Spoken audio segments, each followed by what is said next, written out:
大家好，今日係2025年11月24日，歡迎嚟到英國時事10分鐘。依家一齊睇下英國剛啱有咩新聞。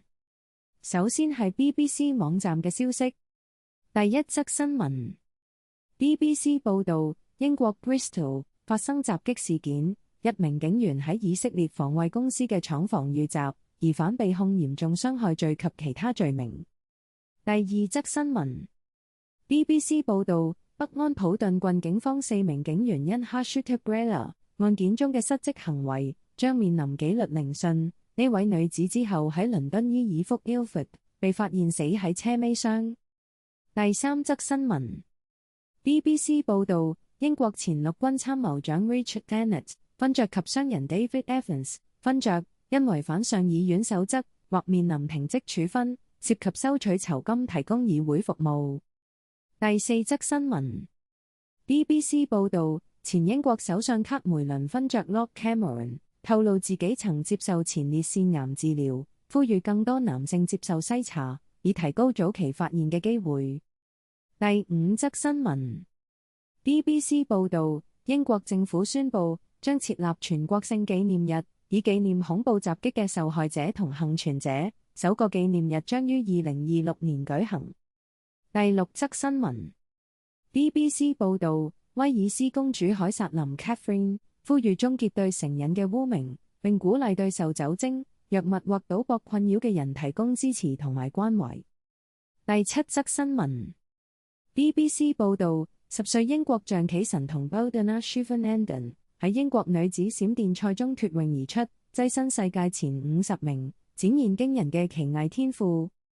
第八則新聞 BBC 報道，饒舌歌手 Gets 因涉嫌喺倫敦伊爾福 Ilford 危險駕駛導致一名20歲男子死亡，再面臨額外危險駕駛指控。第九則新聞 BBC 報道，5歲女童 Faye Moffat 挑戰本尼維斯山 Ben Nevis 為格拉斯哥兒童醫院慈善機構籌款，喺惡劣嘅天氣下成功登頂。第10則新聞 BBC 報道，英國安特里姆郡卡里克弗格斯市 Carrickfergus 議會討論將安德魯王子路 Prince Andrew Way 改名，有居民提議以英女王伊麗莎白二世命名。第11則新聞 BBC 報道，3歲男童接受突破性基因治療後表現出色，成全球首例，於英格蘭曼徹斯特 Manchester 嘅皇家兒童醫院接受治療，震驚醫生同埋父母。第12則新聞 BBC 報道，英格蘭曼徹斯特 Manchester 嘅一名3歲男童 Oliver 因罕見病亨特氏綜合症接受基因治療，治療後表現令人驚嘆，呢個突破性治療方法有望改善佢嘅生活。第13則新聞 BBC 報道，北愛爾蘭民主統一黨領袖羅賓遜批評新冠疫情調查報告，指責調查主席未充分考慮北愛爾蘭嘅權力共享制度。報告內容主要係公開嘅資訊。第14則新聞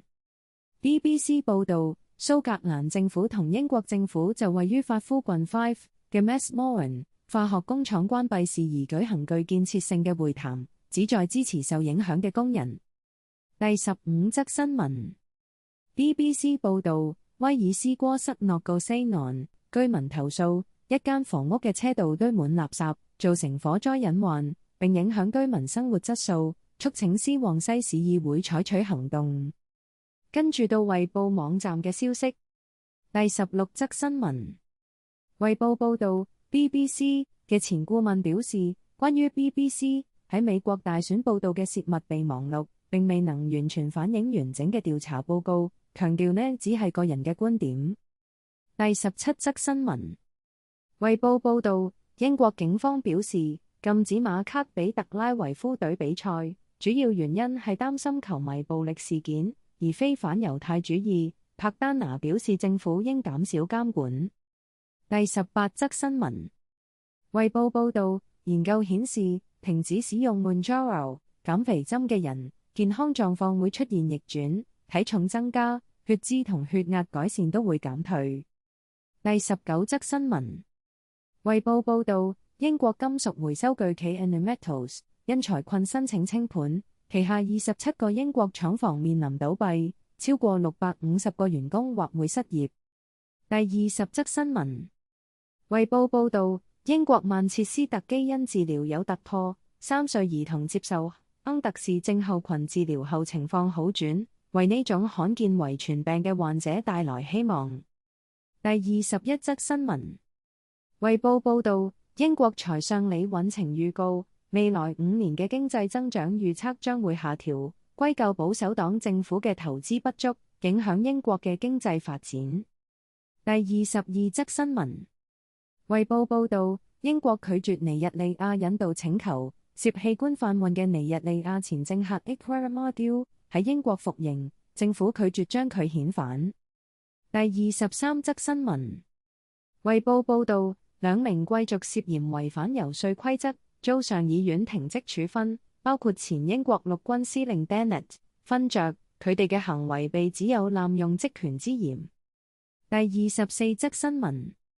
衛報報導，英國商務大臣 Peter Kyle 向商界示好，表示會就勞工權益改革同企業諮詢，試圖減輕企業對就業嘅憂慮。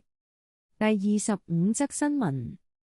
衛報報導 Reform UK 聲稱喺英格蘭議會節省3億3100萬英鎊，但係專家質疑呢個數字嘅真實性，呼籲公開相關數據。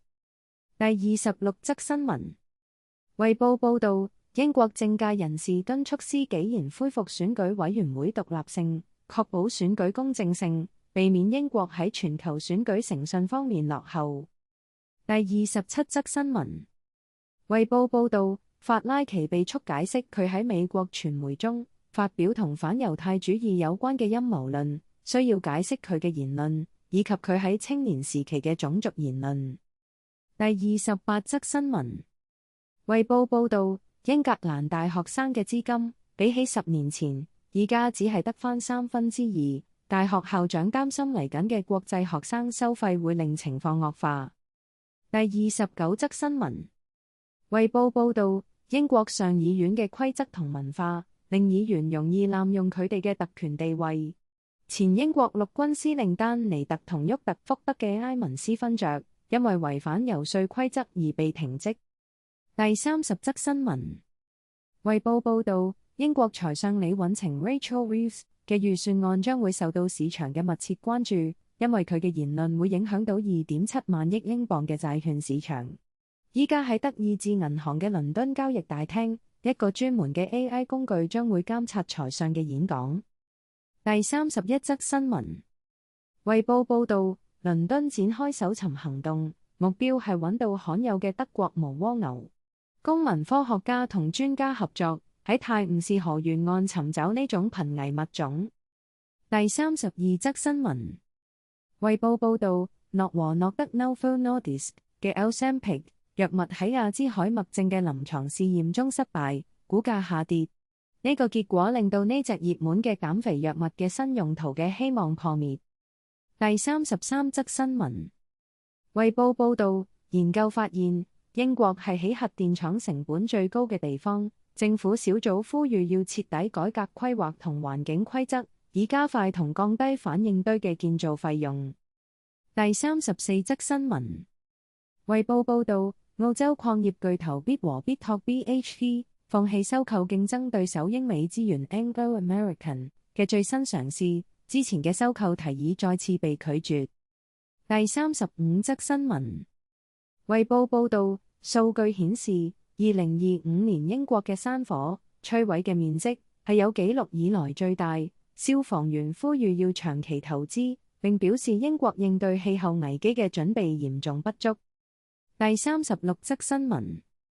衛報報導，真的戀愛了演員兼納尼亞傳奇中露西嘅靈感來源嘅吉爾弗洛伊德 Jill Floyd 逝世，享年98歲。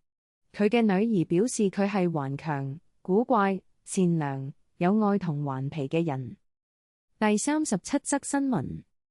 衛報報導，英國已故歌手 Marianne Faithfull 嘅遺物將會喺倫敦拍賣，當中包括由 Carrie Fisher 贈送嘅行李箱同埋藝術品。跟住到天空新聞網站嘅消息。第38則新聞，天空新聞報導，英國警方呼籲公眾提供資料，協助調查一宗涉及謀殺同性侵嘅案件。案件發生喺倫敦東南部嘅 Aylesbury Estate 同埋北倫敦 North London 嘅 Tottenham 區。第39則新聞。天空新聞報導，倫敦一名警察因為喺工作嘅時候寫色情小說，已被革職。佢嘅行為被形容為厭惡女性。呢位警員仲承認喺工作時間瀏覽色情內容。第40則新聞。天空新聞報導，英國北約克郡 North Yorkshire Whitby Abbey 附近一對老夫婦跳崖身亡。驗屍庭透露，其中一方正與骨癌搏鬥，兩人係忠誠嘅伴侶。第41則新聞。天空新聞報導，曼城 Manchester City 領隊哥迪奧拿 Pep Guardiola 喺球隊輸俾紐卡素 Newcastle United 後，因搶奪攝影師嘅耳機，表示感到尷尬同羞愧，並為此道歉。第42則新聞。天空新聞報導，英國高院透露 Muriel Mackay 遇害5-6年後，其家人相信佢嘅遺骸被埋喺倫敦東部嘅一個花園入面，家人要求進行調查。第43則新聞。天空新聞報導，英國將於明年設立新嘅國家日，以紀念恐怖主義嘅受害者同幸存者，日期定喺8月21號，希望藉此鼓勵幸存者，並教育公眾。第44則新聞。天空新聞報導，英國上議院2名成員因現金換取通道醜聞面臨停職，涉及與臥底記者嘅會面，佢哋被發現違反咗議會嘅規則。第45則新聞。天空新聞報導，西約克郡 West Yorkshire 一名警員被控性侵犯，將於11月26號喺約克沃地方法院出庭，涉及喺2024年12月嘅3宗事件。第46則新聞。天空新聞報導，警方處理家暴案涉失職，北安普敦郡 Northamptonshire 4名警員或面臨行為不當處分，獨立監察部門 IOC 調查後作出建議。第47則新聞。天空新聞報導，西班牙沉船聖荷西號 San Jorge 發現首批文物哥倫比亞 Colombia 秘密打撈，估計價值200億美元嘅金銀財寶，引發爭奪財產權嘅法律爭議。以上內容只係新聞標題，因為可能會有版權問題，我哋冇辦法提供每則新聞嘅詳細內容。多謝大家收睇點聽點講頻道，下次再見啦，拜拜。